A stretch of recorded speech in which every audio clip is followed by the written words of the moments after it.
Hi అందరికీ, ఇది ఒక మార్నింగ్ మినీ బ్లాగ్. నేనైతే లేవగానే ఇంకా నిక్కి లంచ్ బాక్స్ కోసం అయితే ప్రిపేర్ చేస్తున్నాను.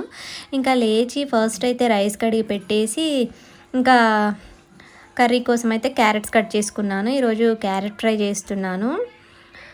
ఇంకొక వైపు అయితే రైస్ కూడా పెట్టేశాను.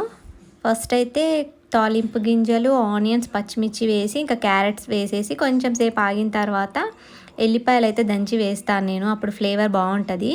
ఇంతకుముందు అయితే క్యారెట్ కర్రీ అంటే అస్సలు నచ్చేది కాదు, తీయగా ఉంటుంది ఎలా ఉంటుందో అని చెప్పి. ఇంకా తర్వాత మెల్లగా అలవాటు అయిందనమాట.